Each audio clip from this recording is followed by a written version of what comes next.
Lifestyle PH at The Nature Alborgan at Earth of Enthusiast. So, bago natin simulan ang panibagong episode dito sa kauna-unahang taon na New Year's Remake Season 1, ilang shoutouts na naman ang mga ilalantala sa screen. Pero bago natin magsimula, i-congratulate ko lang naman ang aking YouTube channel na, ayan, nasa picture, umabot ng 10,000 subscribers. Yay! Ganon, palapakan. Yun, sa lahat ng mga sumuporta sa atin, salamat sa yung 10,000 subscribers. Hopefully, umangat pa yan. Nang umangat, para makaabot man lang tayo sa tinatawag natin lahat ng mga 1 million plus subscribers. O ngayon, 10,000. Ngayon, ang goal naman natin is 100,000. Yes, hopefully, umangat-angat pa rin ang channel natin. At, syempre, bago natin simulan, alam mo lang gagawin. So, sit back, relax, and enjoy the show. God bless.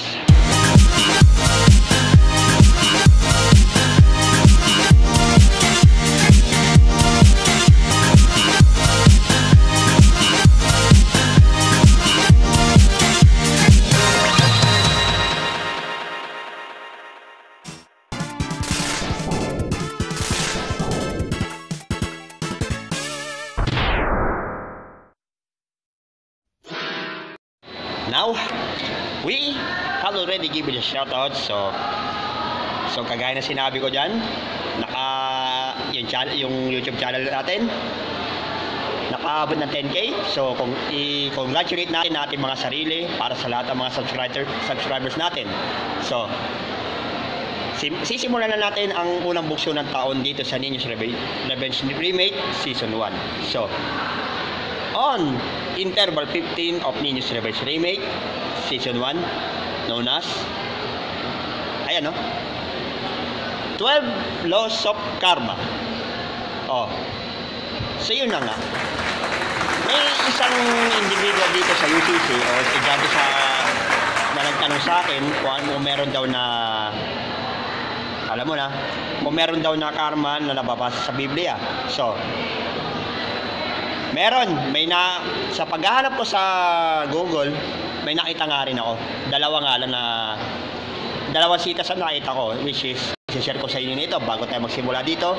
So, ayon dito sa 2 Korinto 5 versikulo 10 o 2 Corinthians 5 verse 10. Ayan. For we must all appear before the judgment seat of Christ, so that each one may receive what is due for what he has done in the body, whether good or evil. So ibig sabihin, mabuti man yan at masama yung mga ginawa natin, may kakaharapin tayo ng karma dito sa upuan ng Panginoon Jesucristo. So ibig sabihin, yan tayo hahatulan. Alam mo naman yun, sa Bible din, the final judgment, na kung saan na hinihiwalay nila ang mga tupa sa kambing para mag-separating chaff from the wheat. Yun na yun. So may isa pang sitas dito na isi-share ko dito ayon dito sa Kawikaan o Proverbs 26 verse 27. So ang ibig sabihin nito, whoever digs a pit will fall into it, and a stone will come back on him who starts it rolling. Anong ibig sabihin niya sa na yan? Kapag ang isang smongklong na sumubok na gumawa ng hukay para sa iba, ay siya rin malalaglag dito. At kung sino mang individual din na sinusubukan niyang pagulungin ng bato pataas, ay siya rin ikababagsak nito. So ibig sabihin, lahat ng mga bagay na ginawa mo dito sa sanlibutan na to,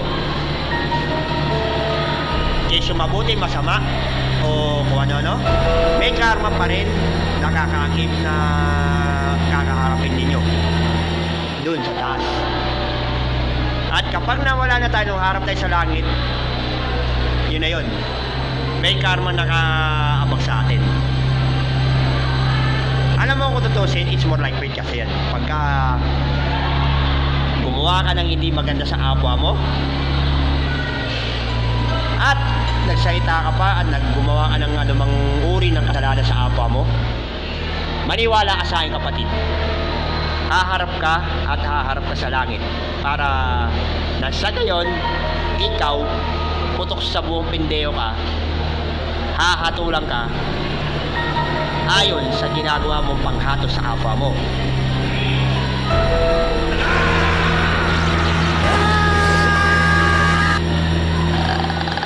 Yun na yun. Kaya ang Diyos na mismo ang may karapatang humato sa inyo, hindi kayo mga taga-sanlibutan kayo.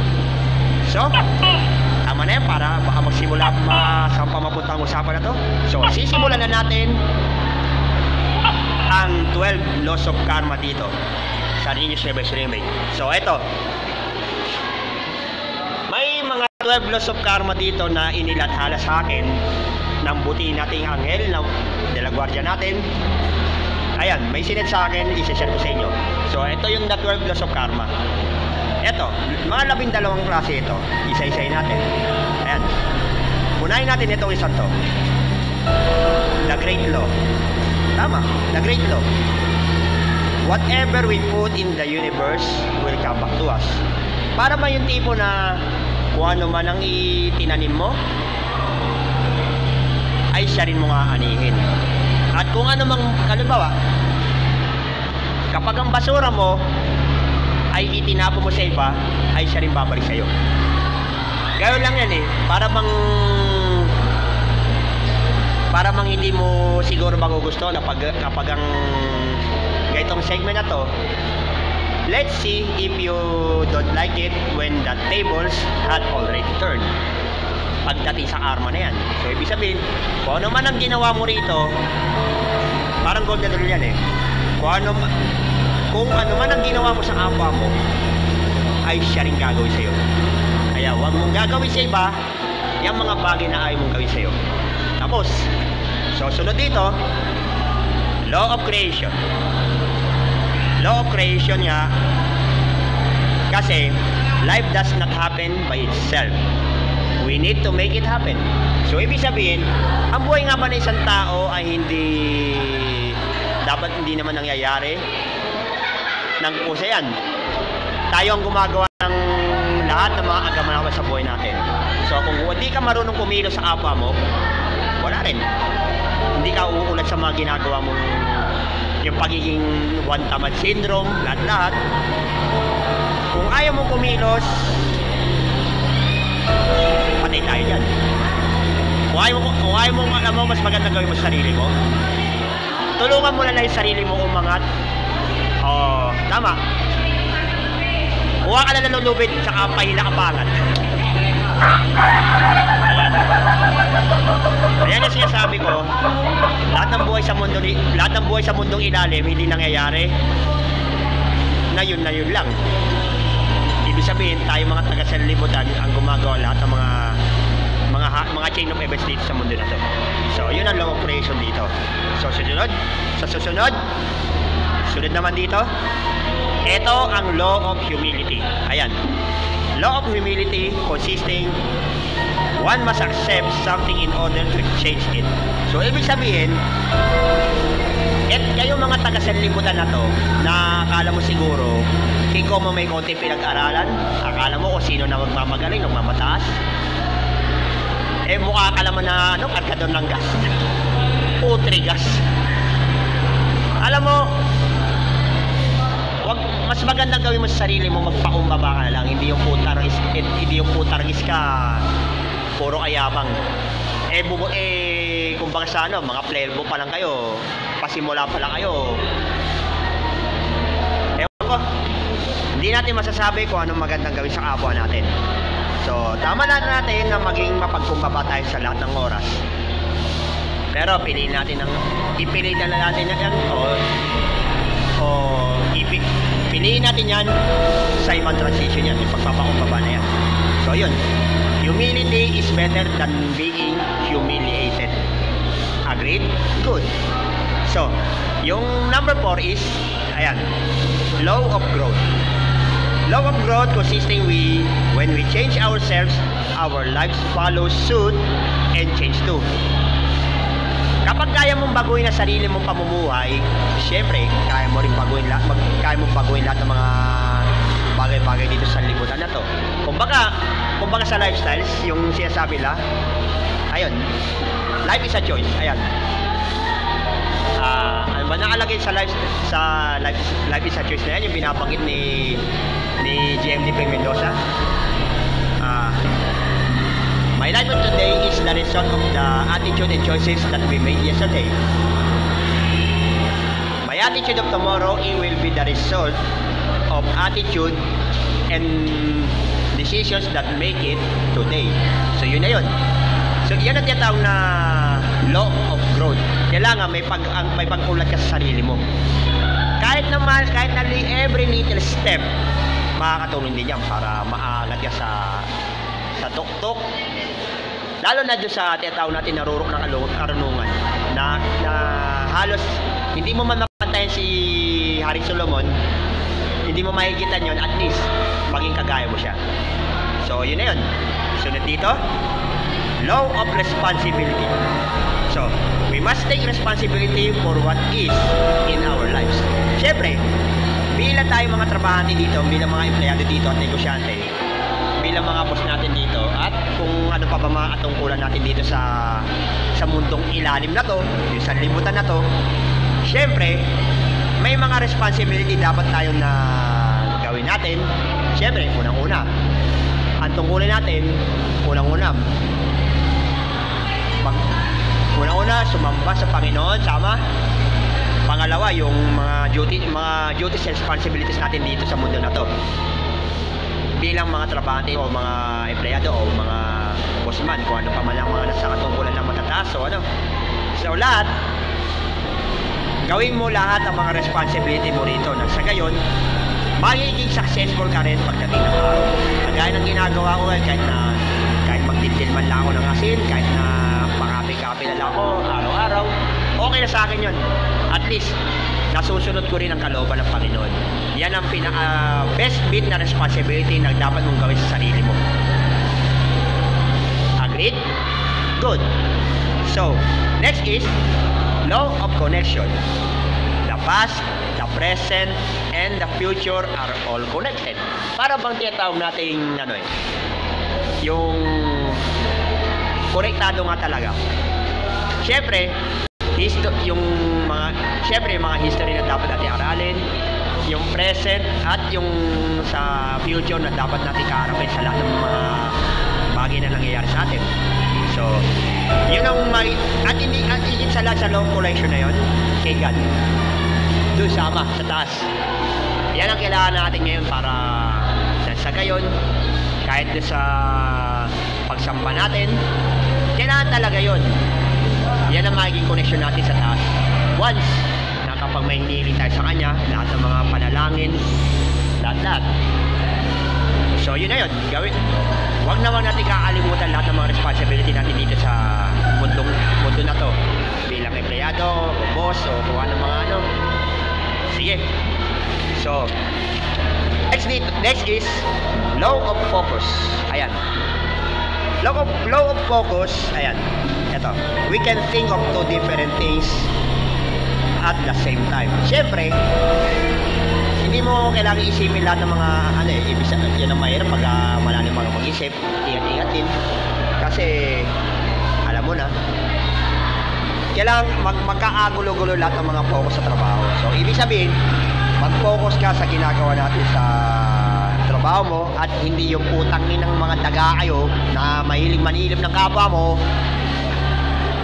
Alam mo kung ganyan din na silipan ng pag-uusapan dyan, kaya yung mga panatikong sipsip at sulsol. O sige, utak mo kasing titid lamang ng hibla ng buhok o ng molecule na pag-iisip mo. So, anong ibig sabihin yan? Utak mo may ubo.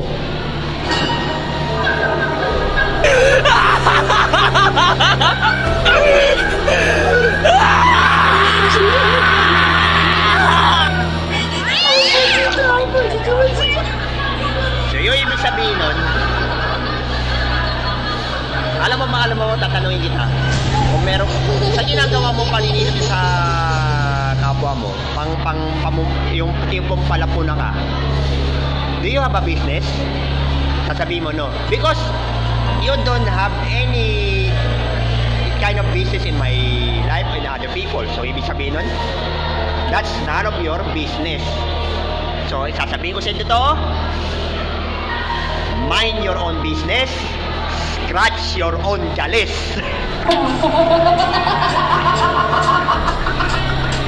Yun na yun. Tignan mo muna yung sarili mo muna bago mo tingnan na muna ng iba. Mag-focus ka sa trabaho na ginagawa mo sa sarili mo dyan, sa paligid mo. At yan ang dapat mo gawin sa sarili mo. Mag-focus ka. Tapos, so, bago natin simulan, ito, may isa pa dito. Law of giving and hospitality. Ayan, very good. May, sa bagay, may DTHI pala dito sa UCC pala. Yung tinatawag nating Department of Tourism and Hospitality Industrial Management. O, yun. Yung tinatawag natin na ano. What our behavior shall match on thoughts and actions. Kailangan kasi, yung utak mo na yan na may ubo, saka yung puso mo na asintigas ang bato, kailangan mag-match yan. Kasi, once na hindi nag-match yan, yung tinatawag naman mapagbigay ka sa kapwa mo at pagiging hospitality mo, ang tawag sa'yo yan, manhid. Hindi lang yan, maramot gang. Ako, pasalamat nga ako sa Diyos eh. Naging member ako ng mapagbigay group. Kaya ang kalaban mo, maramot gang. Kaya yan. Yan ang itinuturo dito na maging mapagbigay ka sa kapwa mo. Na kung kahit saan naman, ibigay mo lahat ng mga best mo at huwag kang sakim sa kapwa mo. So, yun na yun. So, yun ang tinatawag natin, yung kailangan mag-match yung thoughts saka yung actions natin. Pero, tanda mo rin, pagbibigyan ka rin ng Panginoon sa lahat ng mga bagay na tama na binigay mo sa kapwa mo. Tapos, so, sunod dito ay law of here and now. Ayan. Ayan, nasa picture. One cannot be present if they are going backward. So, ibig sabihin, hindi magiging hinaharap ang isang bagay kapag palagi ang course na aralan iniisip mo. Sasabihin mo, balikan na nakaraan, balikan lahat-lahat. Wag! Kaya nga may salitang may salitang move on eh. Kaya nga sabi ko, lahat ng mga pangyayari sa buhay natin, kailangan mag-move on na tayo. Putang ina. Anong ginagawa itong mga to? Binabalik lahat yung mga nangyari, ibis na natapos na, lahat ng mga cases, ganun. Mukha ka pala mga sinaulong daga kayo eh. Paano ka tayo ulan yan? Paano tayo magiging malon yan? Kung ganyan force na aralan ang binabalik mo. Paano natin marating ang magandang future pag ganyan naka-post kayo dyan? So, sasabihin natin, isipin natin ang dapat natin kaharapin. Kaya nga sabi dito sa nasa talata ng Biblia yan eh.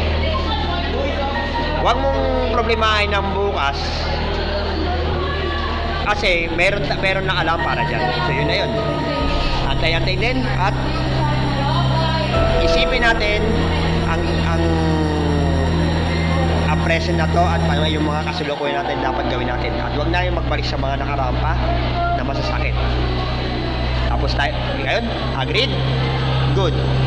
So, sunod dito ay law of change. Eto, history repeated itself until we learn from it and change our path. Tama nga naman.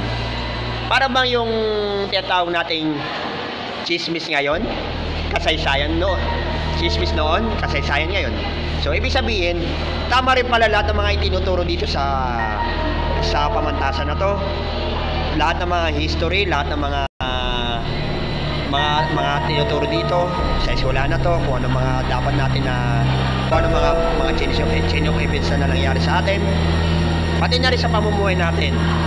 Kaya, para ba nauulit eh, parang deja vu. Pero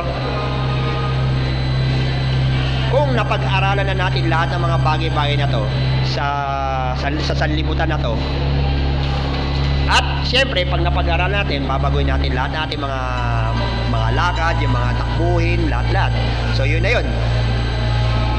Kailangan talaga baguhin na natin lahat ng mga bagay-bagay sa mundong ilalim na to. Tapos, so law of patience, yan na sunod dito. Ayan, nasa picture. Law of patience and reward. Bakit? Bakit? Bakit ka mo? O sige. Law of patience and reward, ulitin natin ha. Kasi, the most valuable rewards require persistence.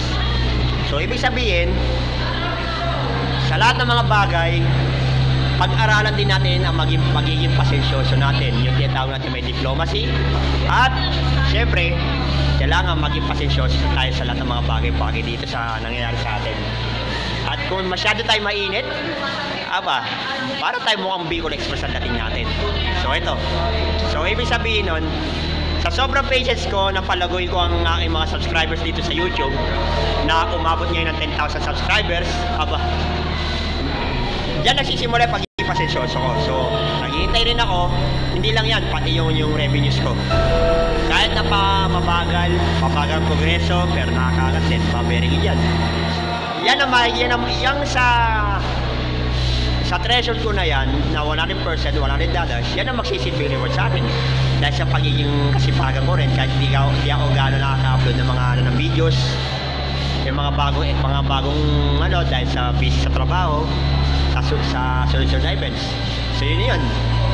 Maging matyaga lang tayo sa lahat ng mga bagay, at yan, may pabuya tayo dyan. Hindi lang dito sa hindi lang dito sa na to, kundi pabuya galing kay Lord, oh.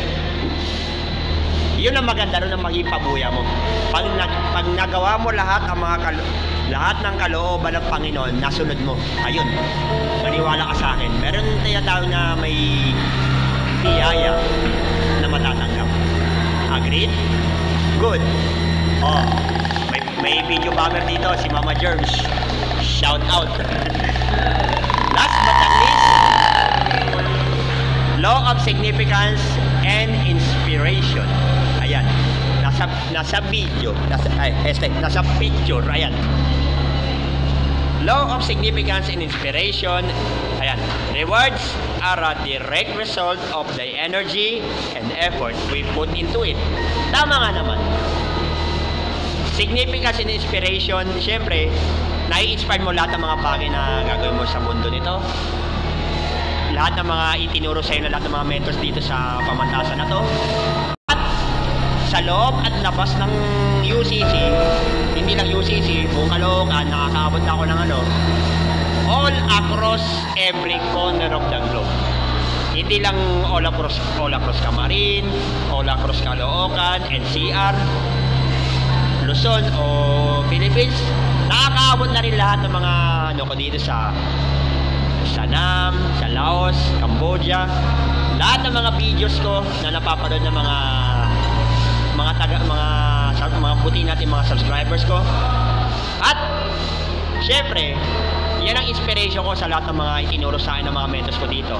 Kaya shoutout sa inyo lahat ng mga naging professors ko dito sa UCC. Si Dr. Junicio Reyes, si Dr. Sigildina Banyaga, Dr. Aida Benteguia, our late great professors Benny Luntao, Benjar Matining, Prisciliano Astadan, syempre kay Dr. Lilian Enriquez. Ayan, shoutout po sa inyo. Kayong lahat ng mga sinundan ko mga professors dito, including Dr. Norma Trinidad. Ayan. So dahil sa inyo itinuro niyo sa akin yung tinatawag na inspiration o yung significance ko, nagagawa ko lahat ng mga bagay-bagay dito sa vlog na to. So, dahil pasasalamat ko sa lahat ng mga naging kaeskwela ko rito at mga guro sa pamantasan na to. Yun na yun. So this has been the 12 laws of karma that I have been tackled in this segment at Ninjo's Reverse Remake Season 1. So, we had to end this vlog for now. This is Nino, a direct distributor of Lifestyles PH, a Nature Alcohol Gun, an Airsoft enthusiast. Like, share, and subscribe sa lahat ng mga panibagong mga content natin, mga videos natin dito sa Ninjo's Reverse Remake, Pelican Reviews, The First Laps, anything and everything. So, sit back, relax, and enjoy the show. Sa susunod na vlog natin. Hindi ko rin napansin eh. Dapat hindi ako naging manhid sa damdamin nyo. Hindi, okay lang sa amin. Wag mo na lang kaming intindihin. Kaya naman, baka gusto nyo nang gumanti sa akin ngayon. Yay! Eto, libre-libre. Nakabaladra na mukha ko. Sige na, para naman matupad ang pangarap nyo. Promise, hindi ako gaganti.